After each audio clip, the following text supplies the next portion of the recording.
ఈరోజు నేను ఉజ్జయ్య అన్న ఒక రాజుని గురించి చెప్పాలని అనుకుంటున్నా.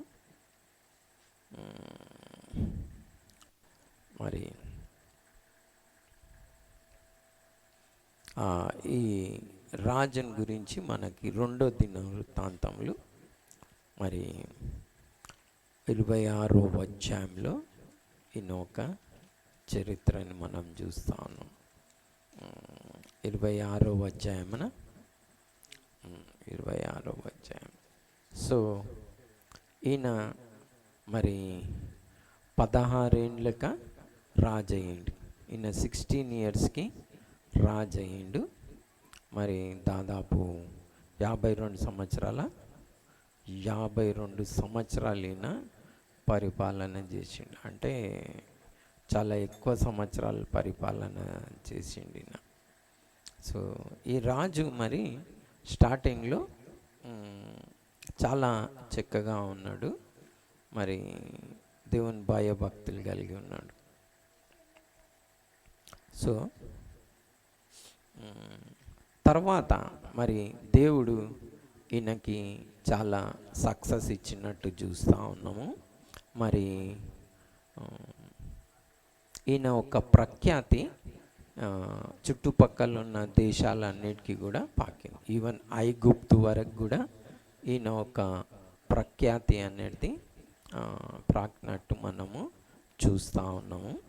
మరి ఆ తర్వాత ఈయన స్థిరపడిన తర్వాత ఈయనకి 2 గుణాలు వచ్చినట్టు చూస్తాను. ఆయన మనసున గర్వించి అన్నట్టు మనం చూస్తూ ఉన్నాం. ఒకటి ఈయనకి మరి గర్వం వచ్చినట్టు చూస్తూ ఉన్నాం. అది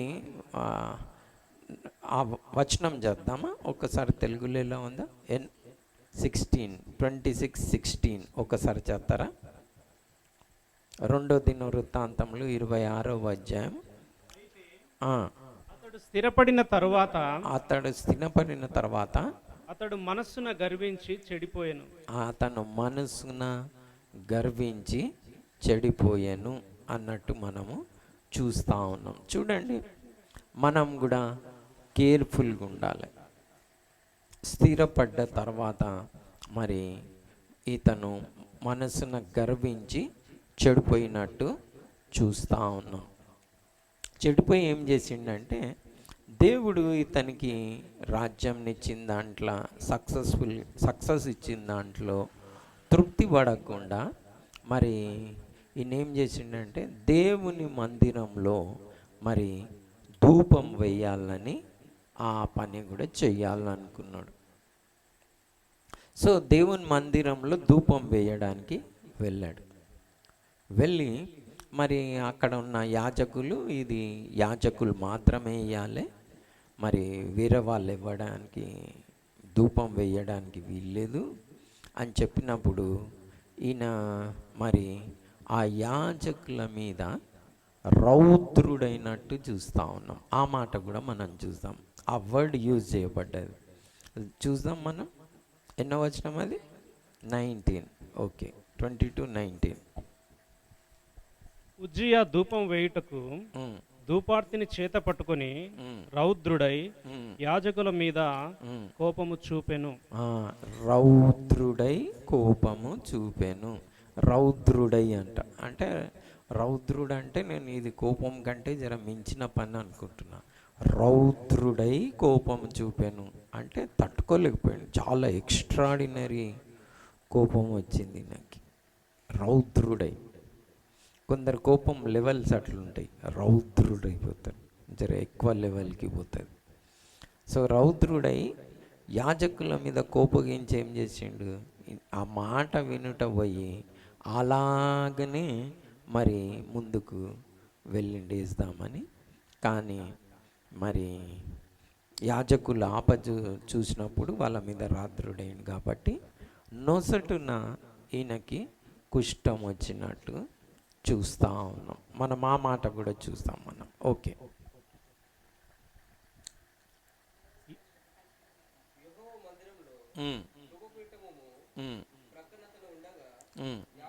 చూచుచునే ఉన్నప్పుడు ఉమ్, అతని నొసట కుష్ఠరోగం పుట్టెను. ఉమ్. అతని నొసట ఏం పుట్టెను? కుష్ఠరోగం పుట్టింది అన్నట్టు చూస్తాం. అక్కడితో ఆయన డౌన్ఫాల్ అయ్యింది. ఇది ఆయన స్టోరీ. చిత్రానికి ఏమయ్యింది అని అంటే, ఈ రాజులు ఎవరినైనా కానీ ప్రజలు గౌరవం ఇస్తే వారిని తీసుకుపోయి రాజులని ఎక్కడనైతే సమాధి చేస్తారో రాజుల సమాధి తోటలో సమాధి చేస్తారు. కానీ ఈయనని మరి దావీద్ నగరంలో సమాధి చేసిండ్రు. కానీ మరి రాజులు చేయవలసి అంటే రాజులను సమాధి చేసే చోటులో చేయలేదు. ఎందుకంటే పక్కన భూమిలో చేసిండ్రు. ఎందుకంటే ఈయన కుష్ఠరోగి అయి ఉండేను కనుక అంటారు. అంటే ఎంత ఘనత అతను స్టార్టింగ్లో మరి సంపాదించుకున్నాడో మరణం టైంలో ఆ ఘనతనంతటిని కోల్పోయాడు. సో ఈ రాజు ఒక స్టోరీలో నుండి మనం నేర్చుకోవాలి ఏంటంటే, ఎంత సక్సెస్ దేవుడు ఇచ్చినా మనం ఏం చేయకూడదు? గర్వపడకూడదు. మరి మనసును గర్వించి ఏం చేశాడు?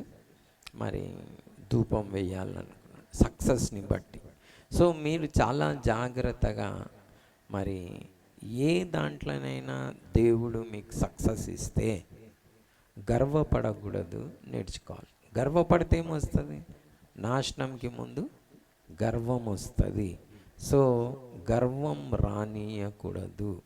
ఈవెన్ దావీద్కి కూడా సైన్యం ఎంత ఉంది అని లెక్క పెట్టాలని అనుకున్నాడు. అదేంటంటే ఒకలాంటి నేను ఐఎమ్ సంథింగ్, నా దగ్గర ఇంత ఉన్నది అని. సో ఏం చేసుకున్నాడు దావీద్ కూడా? నిజంగా ఆయన స్ట్రెంగ్త్ని పోగొట్టుకున్నాడు. ఎందుకంటే తెగుళ్ళు వచ్చింది, 1000 మంది మరి ఆ తెగుల్లో చచ్చిపోయారు. ఎందుకంటే దావీద్ సైన్యం లెక్క పెట్టాడు. అలాగనే ఇశ్రాయేలీలు కూడా పాపం చేసినారు. వాళ్ళకు గర్వం వచ్చింది, దావీద్కి గర్వం వచ్చింది. అంటే సైన్యంని లెక్క పెట్టాలనుకున్నాడు, వద్దు అని చెప్పినా కానీ. సో ఈ గర్వం వచ్చేది సక్సెస్లో ఏదైతే ఉన్నదో చాలా న్యాచురల్ అన్నమాట, వచ్చేస్తుంది అలా. ఎవరికైనా కానీ సక్సెస్ కాగానే, సక్సెస్ఫుల్ కాగానే వారికి గర్వం వచ్చే ప్రమాదం ఉంటుంది. వీళ్ళనందరినీ చూడొచ్చు మనం రాజుల గ్రంథంలో. సో మీరు మరి అలాంటి ఒక గర్వం రాకుండా ముందు జాగ్రత్త పడాలి, చూసుకోవాలి సక్సెస్ వస్తే. రెండోది ఈరోజు నేను మీతో పంచుకోవాలనుకున్నది ఏంటంటే, మరి ఈయనకున్న బలహీనత ఏంటంటే కోపం, డేంజర్. ఇది కూడా మరి అందరినీ పీడిస్తుంది. పోనీ గర్వపడ్డాడు, అక్కడ కాగిండా? లే. రెండో వీక్నెస్ ఏంటంటే కోపం ఈయనకి. సో చాలా జాగ్రత్తగా కోపంని మీరు మరి ఏమంటారంటే డీల్ చేయడానికి నేర్చుకోవాలి. కోపం కనుక ఉంటే, అంటే క్రోధం, రౌద్రుడై అన్నది చాలా మట్టుకు క్రైస్తవులు ఏమనుకుంటారంటే, కోపపడితే నేను దేవుని రాజ్యానికి పోతా అనుకుంటారు. నాకు డౌట్ వస్తున్నది. ఎందుకంటే శరీర క్రియలలో ఒక క్రియ ఏంటంటే క్రోధం. అట్టి వారు దేవుని రాజ్యానికి వారసులు కారని చెప్పబడినది. మనం ఆ మాటలు చేద్దాం. గలతీలకు రాసిన పత్రిక 5వ అధ్యాయము మరి 19వ వచనం నుండి చూసినట్టయితే ఇక్కడ శరీర కార్యములు స్పష్టమై ఉన్నవి అన్నట్టు మనం చూస్తూ ఉన్నాం. శరీర కార్యములు స్పష్టమై ఉన్నవి. అవేవనగా జారత్వము, అపవిత్రత, కామకత్వము, విగ్రహారాధన, అభిచారము, ద్వేషములు, కలహము, కలహము, మత్సరములు, మత్సరములు. క్రోధములు, ఇక్కడ ఉన్నది చూడండి, క్రోధము అంటే ఏంది? కోపం. క్రోధములు, కక్షలు, భేదములు, విమతములు, విమతములు, అసూయలు, అసూయలు, మత్తతులు, అల్లరితో కూడిన ఆటపాటలు మొదలైనవి. అల్లరితో కూడిన ఆటపాటలు మొదలైనవి. వీటిని గురించి నేను మునుపు చెప్పిన ప్రకారము ఇట్టి వాటిని చేయువారు దేవుని రాజ్యంని స్వతంత్రించుకొనరని మీతో స్పష్టంగా చెప్తున్నా. క్లియర్గా ఉన్నది. క్రోధం ఉందా అందులో? సో క్రోధం అనేది ఏంది? కోపం. రౌద్రుడై అని ఉన్నది. కోపం వచ్చి క్రోధం.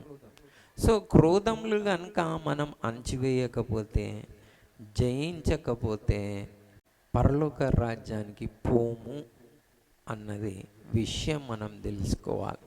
మీరు కోపంతో కనుక డీల్ చేయకపోతే అది సాధారణమే, ఓకే, లే వేరే వాళ్ళు ఎవరైనా అట్లా చేసిండ్రు, లేకుంటే దేవుని సేవకులు ఎవరికైనా అట్లా కోపం ఉంది, అదంతా చూడొద్దు. మీరు వాళ్ళక్క అప్పచెప్పుకుంటారు.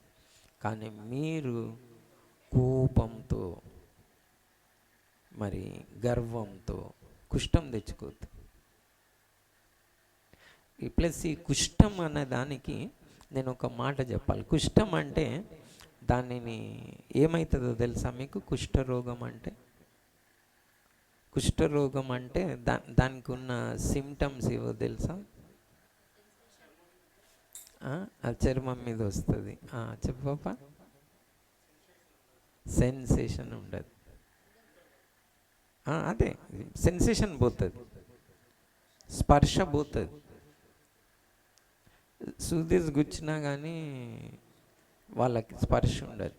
నేను ఒకరింట్లో ప్రార్థన జరుగుతుండే, వాళ్ళకి ప్రాబ్లం ఉండే, నేను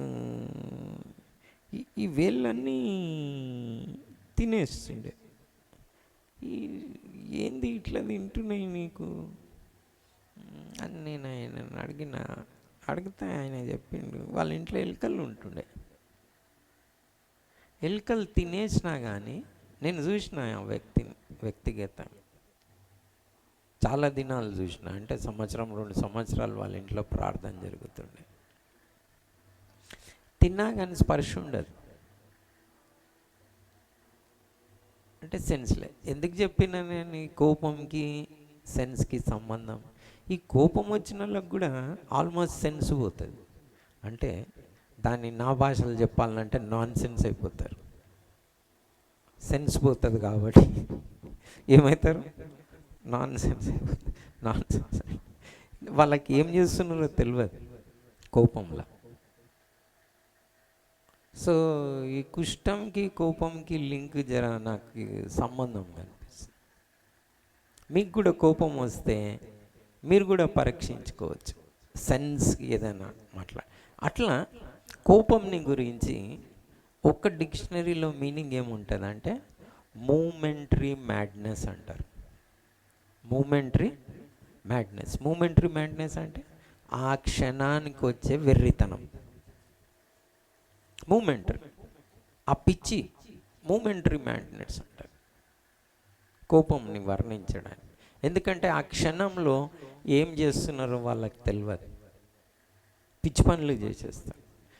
కొంతమంది చెప్పుకుంటారు, కోపం వస్తే నేను మనిషిని కాదు కూడా అనుకుంటారు. నిజంగానే మనిషి కాదు, దాంట్లో సందేహం ఏం లేదు. వాళ్ళే చెప్పుకుంటారు ఇవన్నీ. సో మీరు కోపంతో అంత ఏమంటారంటే దాన్ని చాలా తీవ్రంగా తీసుకోవాలి, క్యాషువల్గా కాదు, సీరియస్గా తీసుకోవాలి. ఉన్నది నాకు ఏం కాదు, నో.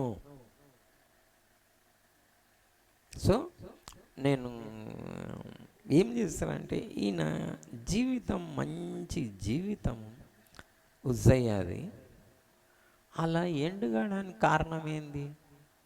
ఆయన కోపమే, ఆయన క్రోధమే. గర్వం దగ్గర కొంచెం ఆపినప్పుడు ఆజ్ఞ ఉండే అనుకో, వద్దు గర్వపడి అని ఆగిపోతుండే ఆడ. కానీ ఆయనకి అది చెప్పంగానే క్రోధం వచ్చేసింది, విపరీతమైన కోపం వచ్చేసింది. ఆ కోపంతో ఏమైపోయింది అంటే దేవుడు దానిని నచ్చలేదు అని రుజువైంది ఆయనకు వచ్చిన కుష్ఠం. అది మామూలుగా రాలే, నొసటి మీద వచ్చింది. అంటే ఆయన దాచిపెట్టుకోవడానికి ఛాన్సెస్ ఏమీ లేవు.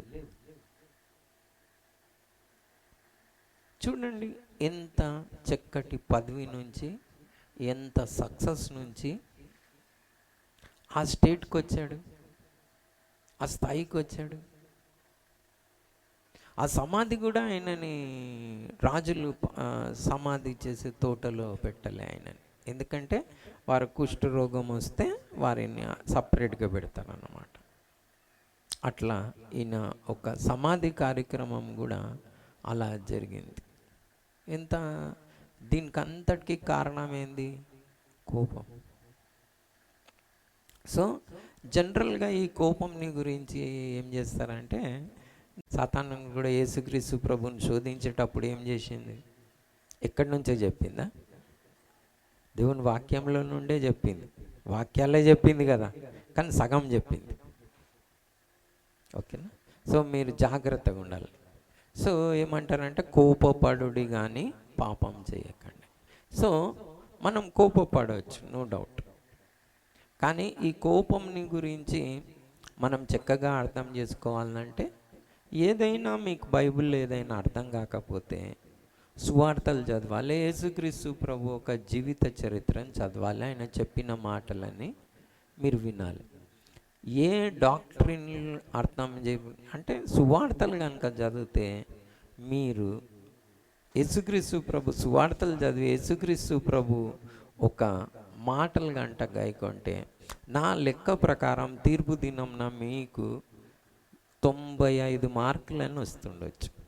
ఖాళీ సువార్తలు. ఓ డాక్టర్కి పోయి అది ఇది తల బాదుకునేదానికన్నా అది ఇది చెప్పింది. ఎందుకు చెప్తా ఉన్నా? చాలా సులభమైన భాషలో, అర్థమైన భాషలో యేసుక్రీస్తు ప్రభుని కనుక మీరు మాట, యేసుక్రీస్తు ప్రభు చెప్పడుగా, తన సహోదరుని మీద కోపపడు ప్రతి వాడు ఏమవుతాడు? విమర్శకి లోనవుతాడని మత్తయి సువార్త 5వ అధ్యాయంలో ఉన్నది. ఇంకా ఒక స్టెప్ పోయి మహాసభకులో పోయి ఇంకా రౌద్రుడు అయ్యేమని అంటే నరకాగ్నికి లోనవుతాడని ఉన్నది. అది స్టెప్స్ బై స్టెప్ పోతుంది. చూడండి, మీరు 5:22 నుంచి చూడండి. మత్తయి సువార్త 5వ అధ్యాయం 22వ వచనం నుండి చదవండి. నేను మీతో చెప్పున్నదేమనగా, తన సహోదరుని మీద కోపపడు ప్రతివాడు, చూడండి, కోపపడు ప్రతివాడు విమర్శకు లోనగును. జడ్జిమెంట్ ఉన్నది, జ్ఞాపకం పెట్టుకోండి. ఎవరు చెప్పిండ్రు ఇది? యేసుక్రీస్తు ప్రభు చెప్పిండు. భూమి ఆకాశములు గతించిపోతాయి కానీ నా మాటలు గతించాయని యేసుక్రీస్తు. కాబట్టి తన సహోదరుని మీద కోపపడు ప్రతి వాడు విమర్శకి లోన. ఇది దేనికి చెప్పిండంటే, నరహత్య చేయకూడదన్న మాట మీరు విన్నారు కదా అన్నాడు. అంటే కోపం వచ్చి మర్డర్ చేసేస్తే కాదు. ఇక్కడ ఏమున్నది అని అంటే, మర్డర్ కాదు, నువ్వు ఫస్ట్ కోపపడొద్దు అన్న మాట నుండి స్టార్ట్ చేస్తా ఉన్నాడు. అంటే మర్డర్ వేరే విషయం, వ్యభిచారం వేరే విషయం. నీ కళ్ళతో చూస్తేనే వ్యభిచరించిన. అట్లా ఈ మర్డర్ అనేది వేరే విషయం. నువ్వు పోయి చేసేది, నువ్వు కోపపడే స్టేజ్కి వస్తేనే ఏమవుతుందని చెప్తా ఉన్నాడు. నువ్వు ఇంకా పోయి చంపలే. కోపపడితే విమర్శకి, మరి ద్రోహి అంటే మహాసభకి, వ్యర్థుడా అని అంటే సభకి, ద్రోహి అని అంటే నరకాగ్నికి. ఎక్కడి నుంచి పోతున్నది ఇది స్టేజ్? కోపం నుంచి నువ్వు పోరా ఆ స్టేజ్కి. కోపం ఓ ఇట్లా అని వచ్చేస్తారా? ఉన్నాయి లేనివన్నీ ఏం చేస్తారు? అన్నీ లెక్క పెట్టేస్తారు కదా. సో జాగ్రత్త. ఇవి ఎవరు చెప్పిండ్రు? ప్రభు చెప్పిండు, యేసుక్రీస్తు ప్రభు చెప్పిండు. దీన్ని కూల్గా తీసుకోనికి లేదు, లైట్గా తీసుకోనికి లేదు. సో కోపపడుడి పాపం చేయకుడి అని అంటే దాని యేసుక్రీస్తు ప్రభు ఒక జీవితంలో నుండి మనం నేర్చుకోవాలి. అదేంది, యేసుక్రీస్తు ప్రభు 2 సందర్భాలలో కోపపడ్డాడు. ఒక సందర్భము ఉచ చేయగలవాడు, మరి సబాత్ దినంన అతన్ని స్వస్థపరిస్తే వీరు చూస్తాడన్నమాట. ఈ ఫరిసీయులందరూ ఏంది ఇట్లా చేస్తుండా అంటే వారి మీద మరి కోపపడ్డట్లు చూస్తూ ఉన్నాం. ఎందుకు? ఒక వ్యక్తిని స్వస్థపరుస్తూ ఉంటే, బాధలో ఉన్న వ్యక్తిని వీరు సహించలేకపోయారు.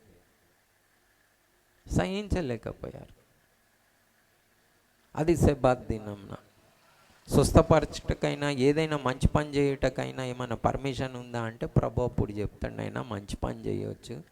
ఎందుకంటే మీ గాడిద కానీ ఎద్దు కానీ ఏదైనా సబాత్ దినంలో గోతిలో పడితే దాన్ని అట్లనే వదిలేస్తారా? వదిలేయరు కదా. అయితే మరి ఒక అతన్ని స్వస్థపరిస్తే మీకు కోపం ఎందుకు, మీరు డిస్టర్బ్ అవుతుండ్రని వారి మీద కోపపడ్డాడు చేస్తారు. అంటే నిర్నిమితంగా వేస్ట్ పని కొరకు. ఓకేనా? అలాగనే రెండోసారి దానికి ముందు కోపపడ్డది ఏందని అంటే దేవుని మందిరంని దొంగల గుహగా చేసినందుకు. ఈ 2. సో మనం యేసుక్రీస్తు ప్రభు జీవితంలో నుంచి 2 సంఘటనలలో మనము మరి కోపపడవచ్చు కానీ పాపం చేయలే. ఏమి అక్కడ యేసుక్రీస్తు ప్రభు కోపపడ్డాడు కానీ పాపమేమి చేయలే. ఓకేనా? అతని మీద ఉమ్మి వేసిన, మరి అన్యాయపు తీర్పు తీర్చిన, బాధ పెట్టిన, నిందించిన, దయ్యం పట్టింది నిన్ను అని అన్న యేసుక్రీస్తు ప్రభు ఏం కోపపడలే. ఇంటి వాళ్ళు విశ్వసించకపోయినా ఆయనని ఎవరైనా ఇరిటేట్ చేస్తే కోపపడలే.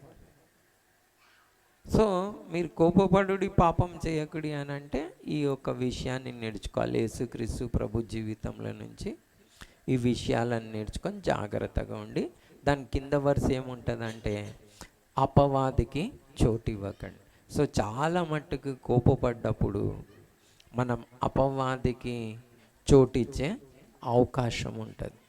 సో మీరు ఈ కోప విషయంలో చాలా జాగ్రత్తగా ఉండండి.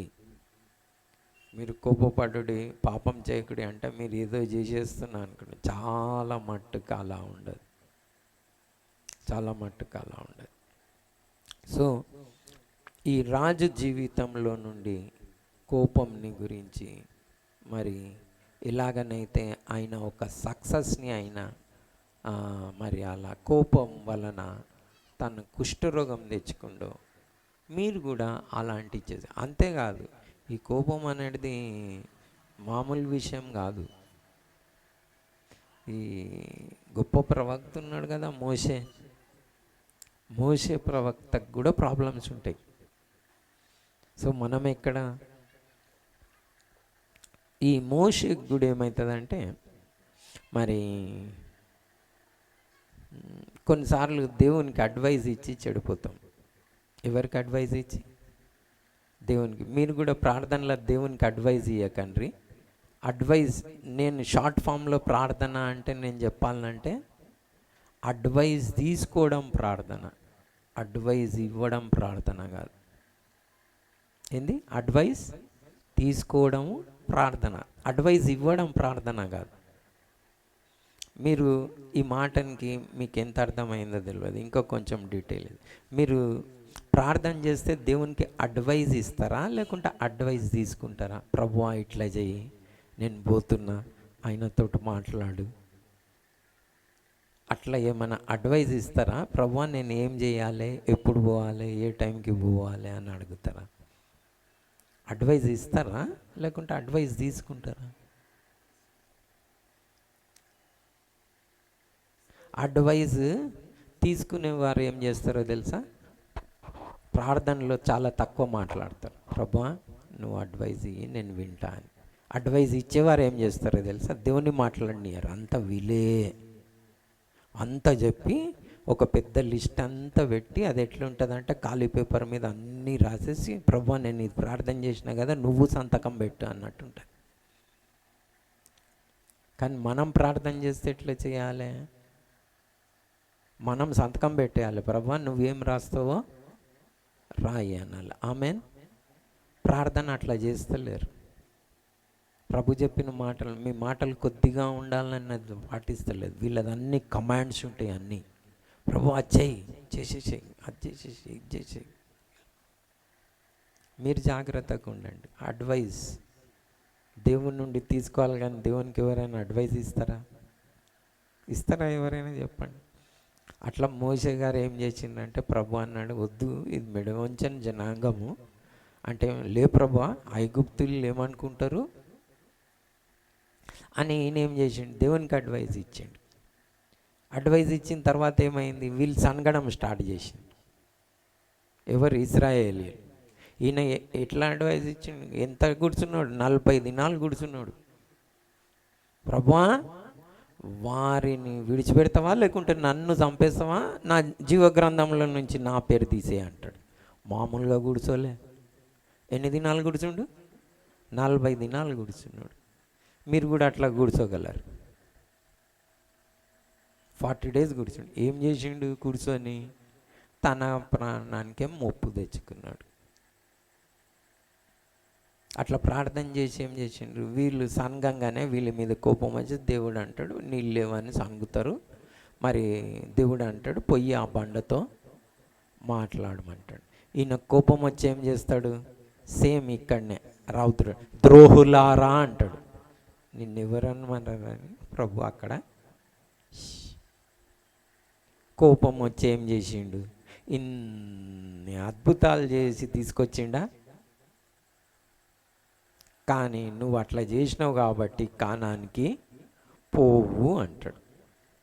చూడండి అది ఎట్లుంటుందంటే, బిర్యానీ అంతా చేసి వండి ఉడికి దమ్ముకు అయ్యేటప్పుడు తినొద్దు అని అన్నట్టు ఉంటుంది. అట్లనే ఉన్నదా? వండినావా చాలు, ఓకే, ఇక తినేది లేదు నీకు పర్మిషన్, వాసన చూసి నెమ్మదిగా ఉండు అన్నట్టున్నది. అట్లనే ఉన్నది కదా. మోషేకి అంత తెచ్చిండు ఆడ నుంచి. 80 సంవత్సరాల శ్రమ, 40 సంవత్సరాలు ఉన్నప్పుడు కోపం వచ్చి ఒక్కడిని చంపేసిండా. ఇజ్రాయేలీలను పోయి ఏం చేసిండు, ఒక్క గుద్దుతోటి అని చంపేసిండు. మరి ప్రజలను విడిపియాలని ఉన్నది, కానీ ఉన్న గుణం ఏమున్నది, కోపం ఉన్నది. ఐగుప్తులందరిని అట్లా చంపేస్తాడు ఒక్కొక్క గుద్దులో. ఈయనని తీసుకుపోయి లోపటేస్తారు. అచ్చా నీకు విడిపియాలని ఉన్నది, మంచిగా ఉన్నది, ఓకే, కానీ నీ కోపం ఉన్నది కదా, అది విడిపియలేదు అని దేవుడు తీసుకుపోయి కోపం ఎట్లా అనిచిండో తెలుసా? వాళ్ళ మామగారి ఇంట్లో 40 సంవత్సరాలు ఉన్నాడు. మీ అత్తగారి ఇంట్లో మీరు 1 సంవత్సరం ఉండి చూడండి ఎట్లుంటుందో టేస్ట్ ఎట్లుంటుందో చూడండి. అట్లా మోషే గారికి ఎన్ని సంవత్సరాలు ఉన్నా 40 years. అది మామూలు కాదు. అలాంటిది ఇక వేరే దగ్గర పనిచేసుడే పెద్ద గగనం. మామగారి దగ్గర పనిచేసుడు అంటే ఈ జేకబ్ సంగతి తెలుసు కదా మీకు, తెలుసు కదా. 4 సార్లు 10 సార్లు జీతం మారుస్తారు అని అంటాడు కదా. ఈయన మోషే అక్కడ 40 years, ఈయన 14 సంవత్సరాలకే ఖతమైపోయింది యాకోబు. ఈయన 40 years అంటే అట్లా చేసినా కానీ చింత చచ్చిన పులుపు చావదని ఈడ లాస్ట్గా అంత ట్రైనింగ్ ఇచ్చి వచ్చాడా. కోపపడి ఏం చేసుకున్నాడు, కానాన్ని పోగొట్టుకొని ఏం చేసిండో తెలుసా, ప్రార్థన మళ్ళీ దేవుణ్ణి మళ్ళీ అడిగిండు, ప్రభా నేను కానానికి పోతా అని. అన్నిసార్లు లాగా అవుతుంది అనుకున్నాడు. నో, దేవుడేమంటాడో తెలుసా, మీరు చదివినరా, హోంవర్క్ ఇస్తారు చదవండి, ద్వితీయోపదేశ కాండంలో ఉంటుంది. ఆ సంగతే ఎత్తకి ఇంకొకసారి అని చెప్పినట్టు ఉంటుంది. ఎవరికి? మోషేకి. ఎవరికి చెప్పండి? మామూలు ప్రవక్తన, దేవునితో ముఖాముఖిగా మాట్లాడిన ప్రవక్త. సో ఈయన జీవితంలో కూడా ఏంది, కోపం. కోపపడి ఏం చేసుకున్నాడు? కానాన్ని పోగొట్టుకున్నాడు. సో మీరు చాలా జాగ్రత్తగా పరిచర్య చేయాలి. కానీ ఆ గుణం ఏదైతే ఉంటుందో కోపం పనిచేయదు. నో, మనకు చాలా చక్కగా చెప్పబడినది. యాకోబు పత్రిక 1వ అధ్యాయము 28, 27. నరుని కోపము దేవుని నీతిని నెరవేర్చదంటే నెరవేర్చదు, అంతనే. వేరేది ఏది మాట్లాడకూడదు. జ్ఞాపకం పెట్టుకోండి మీరు. మనం చద్దామా? ఎన్నో వచనం అది? 18, 20. ఓకే, చదవండి. వినుటకు వేగిర పడవలను. ఫస్ట్ ఏం చేయాలి మనం? ఇక్కడ కండిషన్ ఉన్నది. వినుటకు ఏం చేయాలి? వేగిర పడాలంటే పిల్లలతోటి రన్ చేపిస్తారు. ఓకేనా? మీరు ఈ లెసన్ చెప్పినప్పుడు వేగిర పడాలంటే ఏం చేయాలి? రన్. వేగిర పడాలి. వినుటకు వేగిర పడాలి. మాట్లాడుటకు ఆ, నిదానించువాడు స్టాప్. రన్నింగ్ చేయాలి, స్టాప్ చేయాలి. కోపించుటకు నిదానించువాడునై ఉండవలెను. Running, walking, stop. ఓకేనా? వినుటకు ఏం చేయాలి? వేగిర పడాలి. మరి కోపించుటకు, మాట్లాడుటకు నిదానించాలి, కోపించుటకు నిదానించువాడుగా ఉండాలి. ఇది ఎవరు చెప్తున్నారు? చాలా స్పష్టంగా చెప్తున్నారు. ఎందుకు అట్లా చేయాలి? ఎందుకంటే నరుని కోపము దేవుని నీతిని నెరవేర్చదు. That's all and that's it. ఇంకా వేరే ఏం ఆర్గ్యుమెంట్ చేయకూడదు. వాళ్ళు తెప్పించిండ్రు, వీళ్ళు తెప్పించిండ్రు, అట్లా ఏముండదు. ముంగటి నుంచి పిల్లి పోతే కూడా కోపం వస్తుంది. పొద్దున పిల్లి చూడు, అది పోయింది నా ముంగట. పొద్దున నీ ముఖం చూసినా చూడు, నా పనే కాలేదని ప్రతిదానికి కోపం వస్తుంది. వేరేది ఇంకా ఏం మాట్లాడదు. మన కోపం అనేది దేవుని నీతిని ఏం చేయదు? నెరవేర్చదు, అంతనే. నెరవేర్చదు అంటే నెరవేర్చదు. ఇంకా మనం ఏం ఆర్గ్యుమెంట్ చేయకూడదు. కోపంతో స్టార్ట్ అయితే నువ్వు స్టాప్ చేయకపోతే నరకానికి పోతావు. గలతీయుల ప్రభు చెప్పిండు. గలతీయులకు రాసిన పత్రిక 5వ అధ్యాయంలో ఏమున్నది? అట్టివారు దేవుని రాజ్యంని స్వతంత్రించుకున్నారని మీతో స్పష్టంగా చెప్పుచున్నా. దేవుని నీతిని నెరవేర్చరు. కాబట్టి వాస్తవానికి ఏం చెప్పున్నదో తెలుసా? మనకి వచ్చే వారం సండే స్కూల్ లెసన్ ఏంటంటే కోపోచిత్తంతో సహవాసం చేయకూడదని ఉన్నది. ఎవరితో చేయకూడదండి? ఫ్రెండ్షిపే చేయకూడదంట. ఎంత స్ట్రిక్ట్ వార్నింగ్ ఉన్నది చూడండి. 22-24. ఓకే, చదవండి. కోపచిత్తంతో సహవాసము చేయకుము. క్రోధము గల వానితో పరిచయం కలిగి ఉండకుము. నీవు వాని మార్గమును అనుసరించి నీ ప్రాణంకి ఉరి తెచ్చుకుందువేమో. ఎంత చక్కగా ఉంది కదా. సో ఎవరైనా కోపపడితే, కోపచిత్తంతో ఉంటే, క్రోధం గల వానితో ఏం చేయకూడదు? గట్టిగా చెప్పండి. మీకుందా మరి అఖిల్ కోపం? నిఖిల్ నీకు కోపం లేని వారు ఎవరో ఇక్కడ చెప్తారా? అయితే మీ అందరితో ఏం చేయకూడదంట? ఉన్నది కదా, అట్లనే ఉన్నది కదా. నేనేమంటలేను కదా, నేను రాసింది కాదు కదా. ప్రభా ఇక్కడ మా చర్చిలో చాలామంది అట్లనే 90% ఉన్నారు. ప్రభా ఈ వాక్యంని చేంజ్ చేయి కొంచెం అని చెప్పనీకి ఏమైనా అవుతుందా? ఎంత చక్కగా ఉంది కదా. కానీ పట్టించుకోరు దీన్ని, కూల్ తీసుకుంటారు. ఎందుకంటే వాని మార్గంలో నడుచుకొని నీ ప్రాణంకి ఏం తెచ్చుకుంటావు? ఉరి తెచ్చుకుంటావు. అంత చక్కగా ఉన్నది. నేను ఇది వాస్తవానికి అనుభవించిన ఒకటి. నా ఫ్రెండ్ ఉండేవాడు, కోపం ఎక్కువ ఆయనకి. లీడర్ ఉండే ఆయన, కోపం ఎక్కువ. ఆయనతో సాంగత్యం. ఆయన వెనక ఇంకొక ఫ్రెండ్ కూర్చొని ఉన్నాడు. బండి మీద పోతున్నారు. ఈ లీడర్ కదా ప్రొసెషన్ పోతున్నది. ప్రొసెషన్ పోతుంది. ఇక లీడర్కి చాలానే కోపం ఉంటుంది, హవా కూడా ఉంటుంది కదా. కానిస్టేబుల్ ఆపిండి, ఇట్లా పోవద్దు బండి మీద అన్నాడు. కోపం వచ్చి కానిస్టేబుల్ పడాలని కొట్టేసిండు రోడ్డు మీద అందరు ముంగట. కోపం వచ్చి నువ్వు నన్నే కొడతావని నేను తీసుకోపోతా అని కేసు అయిపోయింది. ఈ ఎన్నుకున్నోడు ఏమనలే పాపం, ఇద్దరిని తీసుకుపోయి లోపట్టేసేసి, కొట్టినోడు ముంగట్టున్నాడు కానీ ఇద్దరిని తీసుకుపోయి లోపట్టేసేసి.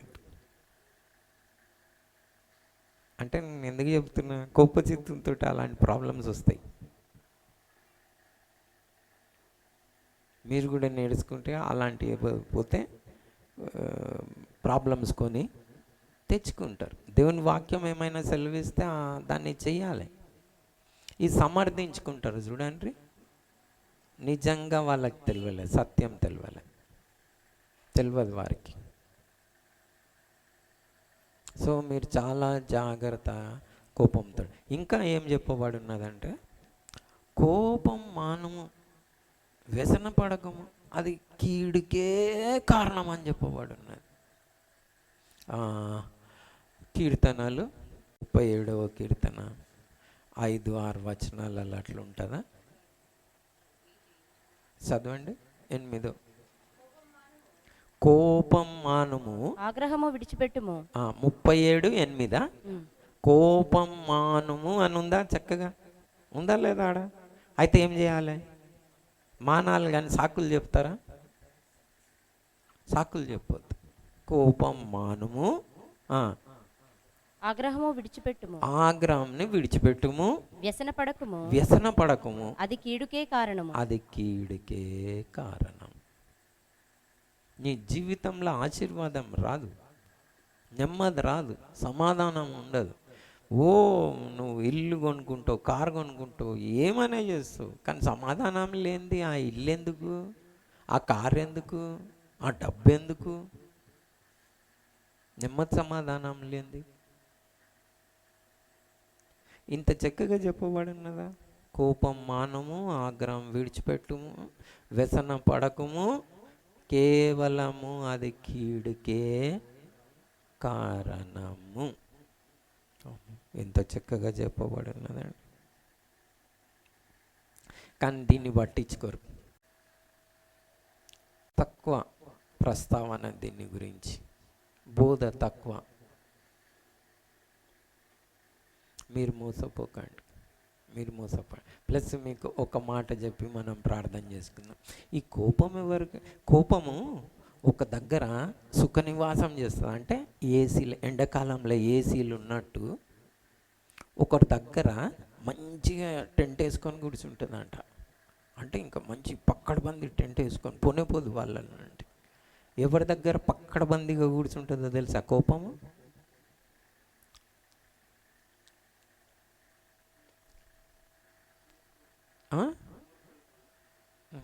అంటే మీరు గెస్ చేస్తుండ్రా లేకుంటే చదివినరా ఎప్పుడైనా? ఎట్లా చెప్తున్నారు మీరు? అంటే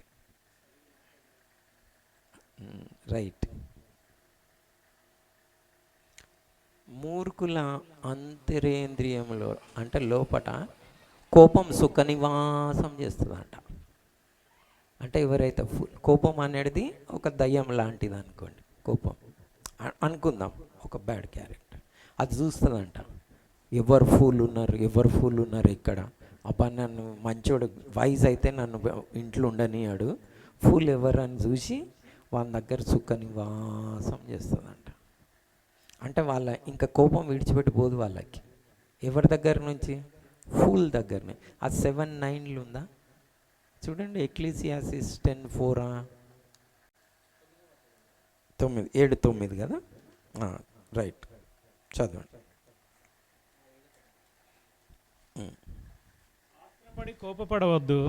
ఆత్రపడి కోపపడవద్దు. బుద్ధిహీనుల అంతరేంద్రియముల యందు, బుద్ధిహీనుల అంతరేంద్రియములందు కోపము సుఖ నివాసము చేయును. ఎన్నిసార్లు చెప్పబడి ఉన్నది కదా? కోపం ఏం చేస్తుందంట? సుఖ నివాసం పోనేపోదన్నమాట. అంటే నువ్వు వితౌట్ అగ్రిమెంట్ రెంట్కి ఇస్తే కొన్ని సంవత్సరాలు ఉన్న తర్వాత ఆడు పోవడానికి ఇట్లా కేసు ఇస్తాడు చూడు, సేమ్ కేసు అన్నమాట. పో అంటే పోతుంది. ఇన్ని దినాలు రెంట్కున్నా నేను ఎందుకు పోతా? కొందరు ఇంకా మొండోళ్ళు ఉంటారు, రెంట్ కూడా ఇయ్య అంటారు, ఇంకా ఇంట్లో ఉంటా అంటారు. అట్లా. సో కోపంతో చాలా జాగ్రత్తగా ఉండండి. నా లెక్క ప్రకారం పెళ్ళి కాని వాళ్ళకి కోపం ఉంటే ఇప్పటి నుంచే ట్రైనింగ్ తీసుకోండి. లేకపోతే పెళ్ళి అనేది 100 ఏండ్ల మంట అవుతుంది, 100 ఏండ్ల పంట కాదు కోపం ఉంటే. ఓకేనా?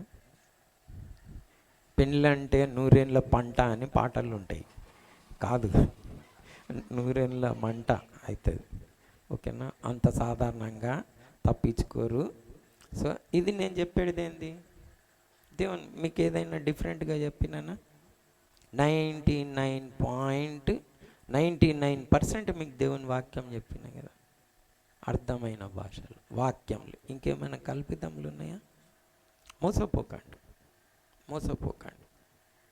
పెద్ద పెద్ద మోషే లాంటి దైవజనుడు, ఉజ్జయ లాంటి రాజు, సక్సెస్ఫుల్ రాజు, అలాంటి ప్రాబ్లమ్స్ కొని తెచ్చుకుంటే మనం ఎలా బతుకు? సో కోపంతో జాగ్రత్తగా ఉండండి. కోపంని మానుము, క్రోధంని విడిచిపెట్టుము, వ్యసన పడకము, అది కీడుకే కారణం. బుద్ధిహీనుల కోపపడుట మానుము, ఎందుకంటే బుద్ధిహీనుల అంతరేంద్రియంలో కోపము సుఖ నివాసము చేయును. అది రాసి పెట్టుకోండి. కోపం కనుక నీళ్ళు పోకపోతే ఇంగ్లీష్ భాషలో యు ఆర్ ఏ ఫూల్, నువ్వు వెర్రివాడవు. వెర్రివాడికి ఇంకేముంటుంది? ఏమిచ్చినా పాడు చేసుకుంటాడు కదా. సో ప్రభువా, మేము అలా కోపపడకుండా ఉత్సయ్య ఒక రాజు జీవితంలో నుండి మనం ఏదైతే ఈయన ప్రాబ్లం ఏంది, ఎందుకు దేవుడు అంత మంచిగా ఆయనని హెచ్చించిన, ధనఘనతలు ఇచ్చిన, అంత మంచిగా ఇచ్చిన తన జీవితంని ఎట్లా పాడు చేసుకుండు? కోపంతో పాడు చేసుకుండు, గర్వంతో పాడు చేసుకుండు. సో దేవుడు మనకి ఇచ్చే దేవుడు, మనం దాన్ని అట్లా పాడు చేసుకోవద్దు. సో ప్రభువా, మరియు ఉజ్జయ జీవితంలో నుండి మేము నేర్చుకున్న దానిని బట్టి కోపపడగా మన కోపంని మానుటకు, ఆగ్రహాన్ని విడిచిపెట్టుటకు, వ్యసన పడకుండా ఉండుటకు మీరు మాకు సహాయం దయచేయండి అని ప్రార్థన చేసుకున్నాం.